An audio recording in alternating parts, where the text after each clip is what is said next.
Lorsqu'on vous enseigne quelque chose dans la parole de Dieu, on te présente une doctrine, on te dit même que ça, c'est la voix de Dieu, c'est de la voix directe de Dieu qui me l'a dit, et on te le transmet. Et tu te rends compte que la chose ou l'information n'a pas d'abord pris en compte ce que disent les Écritures. Parce qu'il n'y a en fait aucun fondement pour ce qu'on te dit là dans les Écritures. Mon frère, tu es en droit de le jeter dans les poubelles. La deuxième chose, lorsque ce qu'on te dit, on le voit dans les Écritures, mais ce qu'on te dit n'a pas pris en compte la mort et la résurrection de Jésus, c'est que c'est obsolète. Ce n'est pas à jour, si on peut le dire ainsi. Tu peux le mettre aussi de côté. Pourquoi? Parce que là, Dieu ne contredira pas sa parole. C'est ce que vous devez comprendre. Dieu ne contredira pas sa parole. Et la résurrection de Jésus a changé la donne en termes de relation entre Dieu et son peuple. La résurrection a changé tout. Et il faut comprendre ce que ça signifie pour comprendre l'adoration chrétienne. Ok? Et c'est ce que nous essayons de voir. Aujourd'hui, nous sommes dans 1 Pierre, le chapitre 1, le verset 11. Voulant sonder l'époque et les circonstances marquées par l'Esprit de Christ qui était en eux et qui attestait d'avance les souffrances de Christ et la gloire dont elles seraient suivies. La souffrance de Christ, les souffrances de Christ et la gloire dont elles seraient suivies. Vous imaginez? Ça, c'est la Bible qui décrit les souffrances, c'est-à-dire ce que Jésus a connu sur la croix.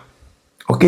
De l'arrestation jusqu'à la croix, jusqu'à sa mort, c'est appelé les souffrances de Christ.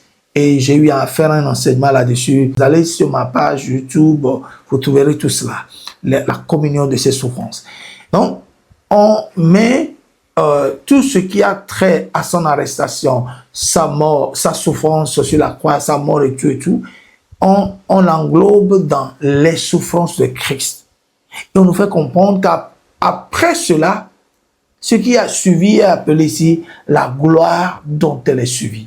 Qu'est-ce qui a suivi la souffrance jusqu'à la mort de Christ? C'est la résurrection. La résurrection a suivi les souffrances. Donc, la résurrection ici est synonyme de la gloire. Vous imaginez? La résurrection de Jésus est symbole de la gloire de Dieu dans la vie du croyant. Ça veut dire que c'est la gloire de Dieu qui était en démonstration dans la résurrection de Jésus. Et c'est ce que le croyant doit comprendre.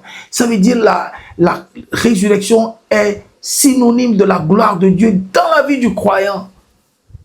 Et c'est pour cela qu'en tant que croyant, je ne dois pas m'attendre à aucune autre chose dans ma vie ici, donc à la gloire de Dieu. La gloire est symbole de l'honneur.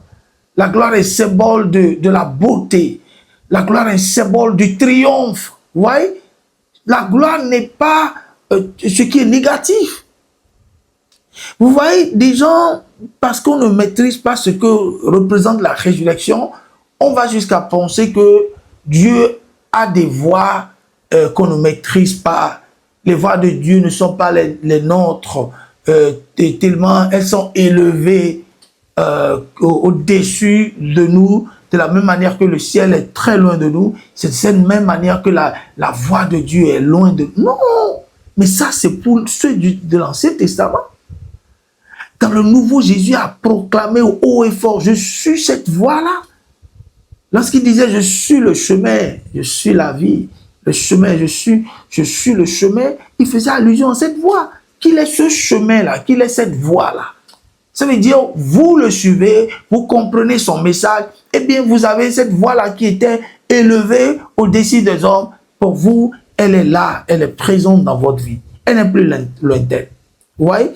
Et c'est en cela que vous comprenez que, à cause de la résurrection, vous devez vous attendre à une vie de gloire.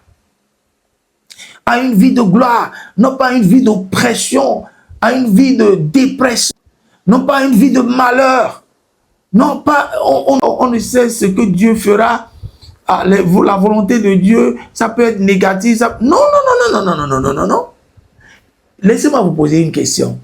Lorsque vous avez un papa ou bien un parent, c'est-à-dire votre père ou votre mère, qui est vivant, et vous êtes son enfant, est-ce que vous êtes là parfois et vous pensez qu'on ne sait jamais, mon papa il peut me vouloir du bien, d'autres fois il peut me vouloir du mal? Non! Non! 1000 fois non! Votre papa ne vous voudra jamais du mal. Certains vont jusqu'à dire que on ne sait jamais, il utilise parfois le malheur pour nous enseigner quelque chose, ou il utilise la maladie pour nous enseigner. Est-ce que Jésus n'a pas eu à dire, mauvais que vous soyez, en tant que parent, vous savez donner de bonnes choses à vos enfants, à plus forte raison, le Père qui est dans les cieux ne vous donnera pas de bonnes choses. Est-ce que vous lui demanderez de l'œuf, il vous donnera du serpent, ou bien du pain, il vous donnera de la pierre? Non! Jésus a dit non, que c'est impossible. Et quand vous dites ce genre de choses, quand vous dites par exemple qu'on ne sait jamais, Dieu utilise cette maladie pour vous enseigner, et pourquoi on prie pour qu'on en soit guéri? Comme c'est une bonne chose de la part de Dieu, on ne devait pas prier pour en être guéri. Parce qu'il fallait l'accepter avec joie. Non, et ce qui n'est pas le cas. Le mal, les maladies, les mauvaises choses ne viennent pas du Père. Et ça, c'est dans la résurrection que nous la comprenons. On nous fait comprendre que après les souffrances de Christ, ce qui a suivi, c'est la gloire. Et cette gloire-là, c'est ta vie qui est décrite comme cela. C'est ta gloire, c'est ta vie. Ta vie, elle est supposée être une vie de gloire et non de mélange des souffrances qu'il a déjà subies à ta place et de joie. Non, tu peux expérimenter des moments durs. Tu peux traverser des choses. Le diable, il persécutera ceux qui veulent vivre pieusement, la Bible a dit. Mais ça ne veut pas dire que pour toute ta vie, tu dois t'attendre à ce qui est mauvais. Comme si Dieu, pour toi, Dieu ne t'aime pas comme il aime les autres. Non, Dieu t'aime de la même manière qu'il aime les autres. On n'a pas, j'allais dire, des enfants qui sont d'une autre mère, d'autres. Non, Dieu, il est père et il est mère, la même mère, le même père pour nous tous. Vous voyez là? Donc on n'est pas entre les mains des coépouses, des marâtres et tout. Non, non, non, non, on est entre des bonnes mères. On est entre de bonnes mères. On a un même Père. Et ce Père-là nous aime. Et la résurrection, c'est un message fort à l'endroit de ces enfants pour qu'ils comprennent que la résurrection, après les souffrances de Christ, c'est la résurrection qui a suivi et c'est décrite ici comme étant la gloire qui a suivi les souffrances de Christ. Et cette vie de gloire-là, tu l'as dans la résurrection. Tu dois faire tout, t'informer dans la parole, grandir en connaissance pour pouvoir jouir de cette gloire-là qui t'est réservée dans la résurrection. Et parce que la Bible a dit qu'aussi longtemps que l'héritier est enfant, l'héritage serait là, mais il vivra comme un esclave. C'est ce que Galates 5, le verset 1 nous dit.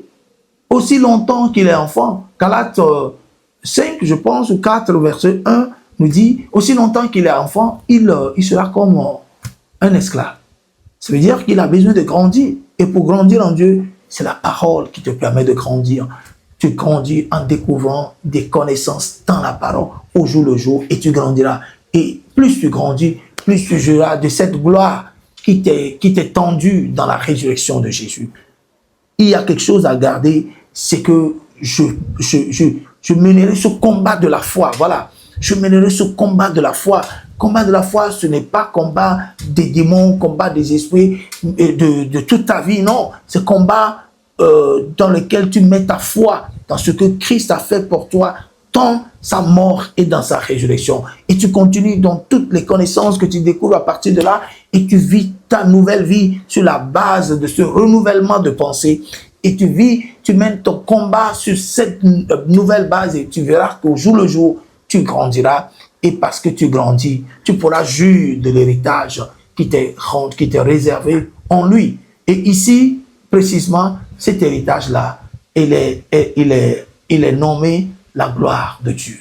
La résurrection, pour toi, est symbole de la gloire de Dieu. Va vivre cette gloire-là et ne t'attends pas à toute autre chose, sinon que la gloire de Dieu qui est manifestée dans la résurrection de Jésus dans ta vie. Que le Seigneur te bénisse et fasse en sorte que tu marches dans cette gloire-là, synonyme de la résurrection de Jésus. Amen.